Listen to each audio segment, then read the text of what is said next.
So it sounds like EXL are introducing more value-adding services and a slightly fresher approach than perhaps the approach from most outsourcers 5 or so years ago.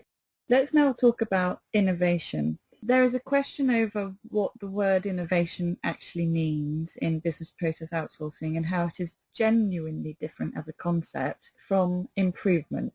So sometimes outsourcers talk about being innovative, but indeed they're just talking about how they might be able to improve a certain way of delivering a service.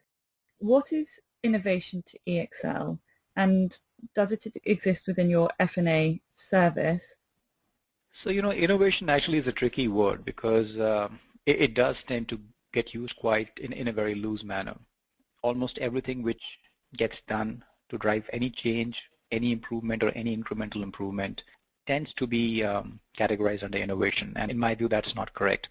I think incremental improvement, which the outsourcing industry used to deliver, is not innovation, because through innovation, you're looking at a step change, you're looking at something, doing things in a very different way.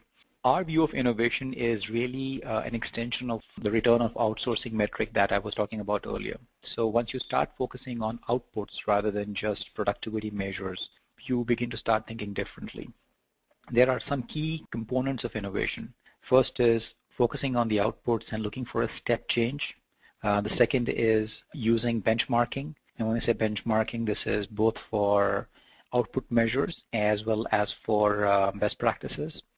The third element is making a significant change to the way things are getting done, which could involve using either a platform or using what we call bolt-ons or wrappers, which are spot applications. And it means finally delivering a value which the client can sign off, and the value has to be significant. So the 19% that I talked about is what I would say significant, because that's value delivered in 1 year for the innovation that we drive. All these components come together and create the whole innovation theme that we have. Now, I cannot say that any one of these elements is the key component. I think it's a combination of all these that we use for innovation. But as we speak, I think we are all evolving towards what innovation could mean in the future. It could mean automation to the extent that you can eliminate a very high percentage of exception processing in the F&A world. It could mean that you are interfacing directly with the client's customers through some automated mechanisms to which you are eliminating transactions. In my view, the F&A world hasn't reached there yet, but it's slowly getting there. So it's a combination of all these things that we would categorize under innovation. But it has to be quantum, it has to be step change, it cannot be just incremental improvements. Because you talked about value in that response. What does value mean to EXL? How would you define it? Well, there are various ways in which you can define value. There are some tangible parts and there are some intangible parts. What we measure are signed off dollar benefits by the clients. And that's how we define as value. Now, that's not the only thing that we track. There are other things also. For example, you could improve customer retention by improving the billing process. That's one way of looking at things, and it's difficult to put a dollar value to it. But even though we list that down, but when we actually look at the sum total of value that we're creating for our clients, it has to be a dollar benefit, which is signed off by the client. So when you come to define value account to account, to what degree do you sit down and spend time with the client just defining what value means to them and how much they're seeking it? Oh, absolutely. So, we have been evolving in this whole approach in the last few years. So let me try and spend a couple of minutes and explain to you how this works. We are an extremely client-centric organization, and I think most of the industry is, but my view is EXL is probably one of the in the top decile in this. We bring a set of frameworks and methodologies and capabilities to the table, but we are very flexible in using those to create an operation which is more a value-added extension of a client operation than a pure EXL operation. So all our client operations look a little bit different from each other because they are more adapted to our client's operations.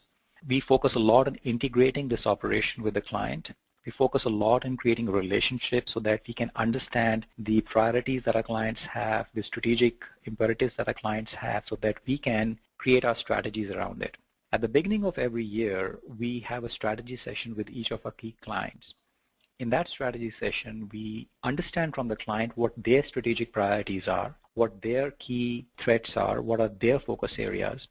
Based on that, we look at the operations we run for them for all verticals, including F&A, and start creating some sub-themes for them. This is like saying that, fair enough, you have these 5 priorities. In the operations that I'm running from you, I think I can impact 3 of these priorities in these 3 ways by looking at doing my operations differently. We agree on that roadmap.